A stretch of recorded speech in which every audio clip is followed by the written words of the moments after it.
कोणत्याही माध्यमातून त्याचा संपूर्ण शोध लागलेला नाही.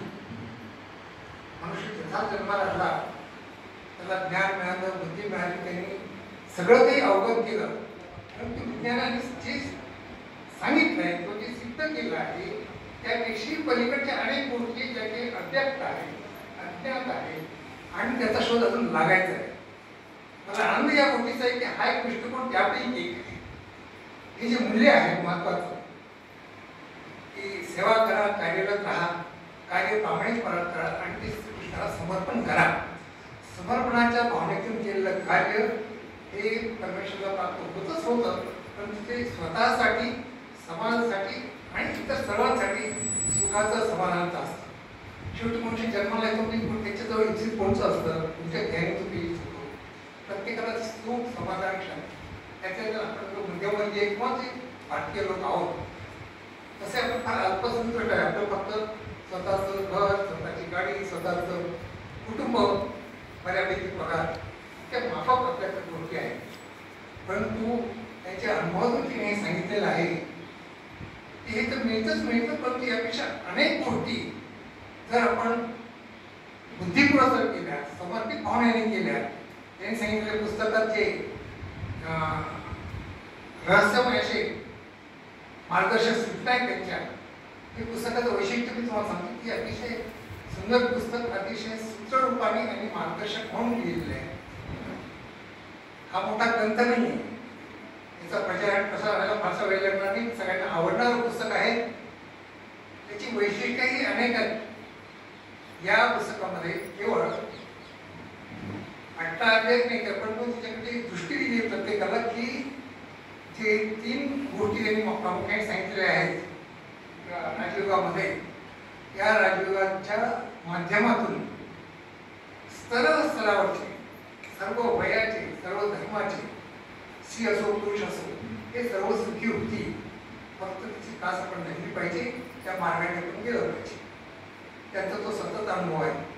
म्हणून गीतेमध्ये जे जे सांगितलं आहे त्याची ती पुनरावृत्ती नाही, तो एक नवीन दृष्टिकोन आहे की म्हणून आवर्जून सांगायचं आहे आणि याचा प्रचार आणि प्रसार झालाच पाहिजे, कारण ती काळाची गरज आहे. जसं जग पुढे जात आहे तसंच आपल्या संदर्भ बदलत आहे, जगण्याची संदर्भ बदलतात, तसे ध्येय बदलतात. पण काही ज्या मूलभूत गोष्टी आपल्यामध्ये सुरुवातीपासून आलेल्या आहेत, ज्या की अनादी कालापासून ते कायम आहेत, जसं की अहंकार सांगितला, हा उद्धट आहे. हा त्याला चिकटलेले इतर जे आहेत षडरिपू, ते सुद्धा उज्जत आहे. परंतु त्याचं संतुलन राखणे हे महत्वाची गोष्ट आहे. मनुष्य बिघडतं कुठे, जेव्हा मनुष्याचं संतुलन कुठे बिघडतं, जेव्हा त्यात जे 3 गोष्टी आहेत, त्याचा सत्वगुण, रजोगुण, तमोगुण, त्याचं बॅलन्स किंवा याचं संतुलन बिघडलं तर मनुष्याला त्रास होतो. हे होता कामा नाही. हे जर व्हायचं तर काय करायचं हे प्रामुख्याने या पुस्तकामध्ये सांगितलंय. ही एक वैशिष्ट्यपूर्ण गोष्ट मला आवर्जून आपल्याला सांगायची. दुसरी गोष्ट अशी, गीतेवरती आतापर्यंत इतक्या लोकांनी लिहिलेलं आहे, गीतेमध्ये सांगायचं राहिलंच काय, गीतेमध्ये सर्व काही आहे. गीतेमध्ये सांगायचं राहिलं नाही असं काहीही नाही. म्हणून मला नाथांच म्हटलं आहे किंवा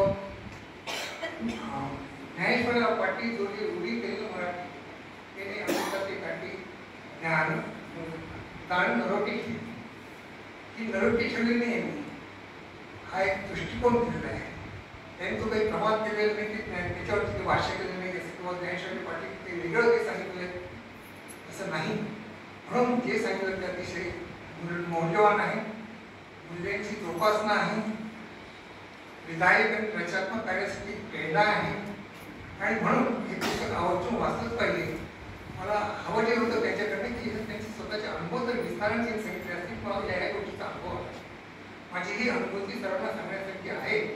ती खरोखर आणखीन आवडलं असतं, म्हणजे लोकांना उद्बोधक वाटलं असतं. ते कदाचित पुस्तकाची काही मर्यादा असते म्हणून ते त्यांच्याकडे दिलेलं नाही, पण त्याचंही पुस्तक त्यांचं होऊ शकेल की माझ्या 30-33 वर्षामध्ये मला हे अनुभव आले आणि म्हणून या मार्गाचा माझ्यावरचा प्रभाव आहे आणि म्हणून मी त्याचा प्रचार आणि प्रसार करतो. ही गोष्ट सांगण्याकरता त्यांनी अवश्य व्यक्त व्हावं, वेगळ्या पद्धतीने व्हावं. परिसंवाद जसा आज अरेंज केला तशी व्याख्यानमाला आयोजित करायला एखादी आणि याचं ज्ञान प्रबोधन हे काळाची गरज म्हणून सर्वांसमोर यावं एवढीच ही अपेक्षा आहे.